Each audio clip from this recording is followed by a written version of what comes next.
Hop, on fait un clap. Et c'est parti. Hello! Il y a quelques temps, je vous parlais dans une vidéo du fait que j'avais enfin terminé ma grosse palle de 80-90 livres et je vous disais que désormais j'avais pour objectif de ne plus jamais avoir plus de 4 livres dans ma pile à lire. Mais mes plans ont été très vite contrecarrés car on m'a offert l'été dernier à peu près une trentaine de livres, donc c'était vraiment hyper généreux, c'était génial, mais ça faisait encore 30 livres à lire et c'était des livres qui certes me tentaient beaucoup mais que en soi je n'avais pas vraiment choisi et là aujourd'hui je les ai terminés et je vous présente enfin ma propre palle choisie par moi très récemment. En fait, ça fait hyper longtemps que ça m'est pas arrivé parce que du coup, mon ancienne palle de 80 livres, c'était des livres que j'avais choisis des années avant. Là, ensuite, les 30 livres qu'on m'a offerts, c'était évidemment des livres qui me tentaient, qui me correspondaient, mais je les avais pas choisis moi-même. Et là, ceux-là, c'est vraiment moi qui les ai choisis là maintenant et j'ai trop hâte de les lire. Malgré tout, cette nouvelle palle, elle n'est pas du tout composée de 4 livres car j'ai quand même un peu craqué. Je pense que après tous ces challenges et ces objectifs, je me le devais bien à moi-même, qui fait que désormais j'ai 2, 3, 4, 5, 6, 7, 8, 9, 10, 11, 12, 13 livres, sachant qu'il y en a quand même qui dataient d'avant, que j'avais décidé de ne pas lire, mais que là j'ai envie de lire. Bref, je vous raconte tout ça.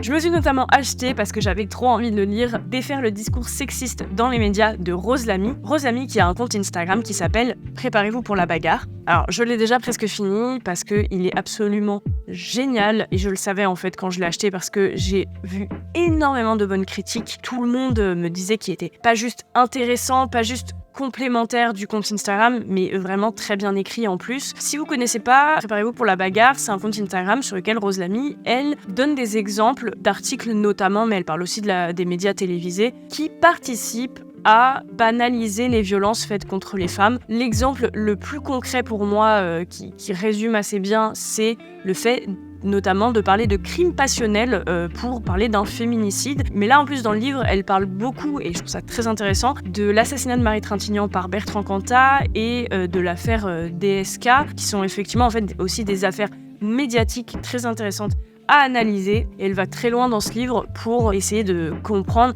quelle est la responsabilité des médias aussi dans la représentation des violences et donc au final dans les violences faites aux femmes, etc. Je vous invite au moins à aller voir son compte Instagram pour vous donner une idée, mais vraiment en fait à lire ce livre qui est un ouvrage de plus absolument nécessaire dans la lutte contre les violences faites aux femmes. Je me suis ensuite acheté, moi aussi, MeToo au-delà du hashtag, encore une fois de Rose Lamy. Alors en fait, elle n'a pas écrit, c'était sous sa direction et c'est un regroupement de, on peut pas vraiment dire témoignages, mais de rétrospectives et d'avis de certaines femmes à propos de MeToo et de l'après-MeToo. Alors notamment moi, dans les femmes que je connais qui m'intéressent, il y a Angèle et Rokhaya Diallo. Je connais pas forcément les autres femmes qui donnent leur parole dans ce livre, mais j'ai quand même hâte de le découvrir. De toute façon, Rose Lamy est une personne et du coup une autrice qui m'intéresse beaucoup désormais, donc j'avais très envie de le lire et je m'attends à ce qu'il soit évidemment très intéressant. Effectivement, et je pense que là il est important depuis que MeToo est sorti, qu'on en parle et qu'on analyse les choses, etc.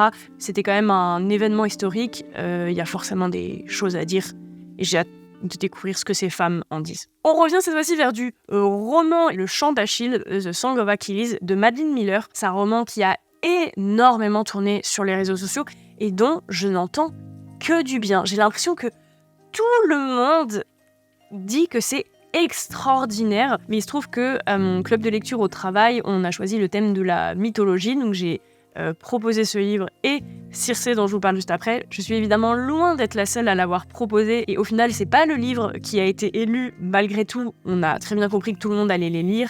D'ailleurs, il y en avait qui l'avaient déjà lu. J'ai très hâte, c'est tout simplement une réécriture du mythe d'Achille et de la guerre de Troie. Je n'arrive pas encore à savoir qu'est-ce qui est extraordinaire dans ce roman. Est-ce que c'est l'écriture? Est-ce que c'est l'histoire qu'elle a mis en place?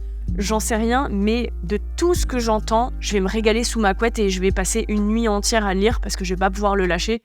Et ça me donne très envie. Et donc, par la même autrice, je me suis acheté Circé. Alors pareil, réécriture du mythe de Circé. Tout le monde dit que c'est génial. Donc forcément, j'avais envie de le lire aussi. C'est exactement pareil, les critiques. C'est vous arriverez pas à le lâcher. Il se lit d'une traite, alors que c'est quand même pas non plus un mini-roman. J'ai trop hâte de retrouver cette sensation où impossible de lâcher le livre. Et quand t'es obligé, parce que faut bien manger ou aller au travail, etc., ça trotte dans la journée et t'as trop envie de lire. J'ai vraiment très très envie de retrouver ces sensations-là. J'ai trop hâte. J'ai ensuite, moi aussi, craqué pour Blackwater. Blackwater, c'est donc des romans qui datent un petit peu, en réalité. Ça date de 1983. C'était à l'époque de romans qui avaient marché sans plus, quoi. Mais très récemment, Monsieur Toussaint Louverture a réédité ses romans avec ces sublimes couvertures qui ont convaincu, alors j'allais dire le monde entier, en fait j'en sais rien, mais en tout cas la France entière. J'ai vu tout le monde se mettre à en parler, mais ça ne s'arrête pas là. Apparemment, c'est absolument palpitant, on n'arrive pas à lâcher, ça se lit vite, ça se lit bien, tout le monde kiffe. J'ai trop hâte de découvrir ça, j'ai trop envie de voir cette hype et d'en faire partie moi aussi, et de découvrir pourquoi c'est aussi chouette, et encore une fois de me laisser en fait moi dévorer par le roman plus que de moi le dévorer. Ensuite, on revient au XXIe siècle avec Kif Taras de Rokhaya Diallo et Grace Lee. Kif Taras, à l'origine, c'est un podcast que j'aime beaucoup, qui est très intéressant, qui se questionne sur les questions de race et qui est évidemment hyper intéressant quand on est blanc et qu'on s'y connaît pas, et surtout qu'on ne vit pas nous-mêmes le racisme, qu'on est malgré tout contre ça, mais que forcément quelque part on a des biais racistes et qu'on a envie d'améliorer les choses, de se déconstruire, et aussi d'avoir des éléments pour pouvoir déconstruire peut-être autour de nous. Et le podcast est vraiment génial. J'ai à la fois appris plein de choses qui en fait en réalité sont évidentes, mais on a besoin parfois que les gens nous expliquent des choses. Je trouve que Rokhaya Diallo et Grace Lee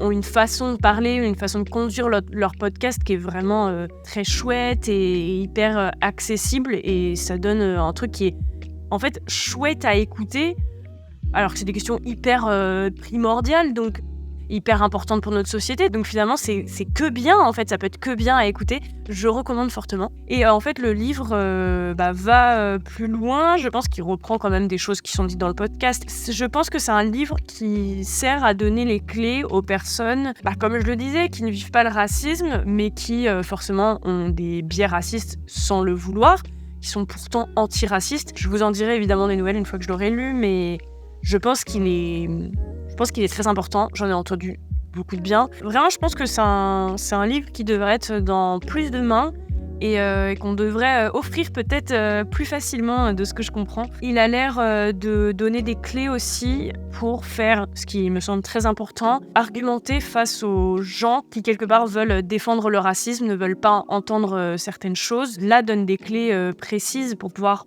argumenter avec ces personnes et leur faire comprendre que leur discours n'est pas normal, en fait. J'ai très hâte, je vous en donnerai des nouvelles. Ensuite, j'ai trop hâte de lire La Maison aux 1000 détours de Diana Wynne-Jones. C'est le 3e tome de la trilogie du Château de Hurle, qui est le roman dont est adapté Le Château ambulant de Miyazaki. En fait, à la base, moi, quand je veux dire, ça fait des années que j'adore ce film, et je savais pas en fait que c'était un roman, et j'ai découvert un jour comme ça en librairie, j'ai fait quoi ? Et je l'ai lu et j'ai adoré. J'ai trouvé qu'on retrouvait vraiment l'essence du film. Et du coup, ça veut dire que le film retransmet très bien l'essence du livre. Pendant au moins la moitié du livre, il se passe la même chose que dans le film.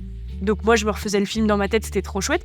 Et à la fin, il y a des surprises parce qu'il y a quand même, à un moment, par-ci par-là, des petites différences. Pour moi, le film est excellent et c'était des bons choix de ne pas avoir forcément mis tout ce qu'il y avait dans le livre.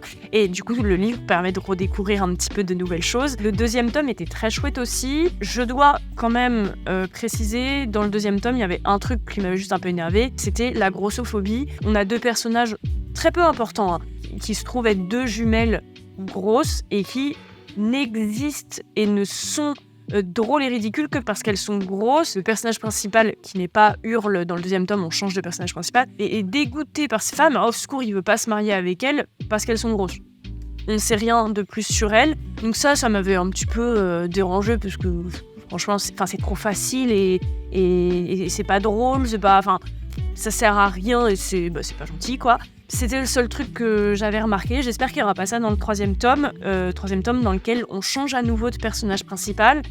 Mais rassurez-vous, on retrouve quand même Hurle et Sophie à la fin du 2e tome. Donc là, j'imagine que ça va être pareil. En fait, tout est lié. Juste, on découvre les royaumes un peu autour du royaume de Hurle et Sophie. Oula, alors...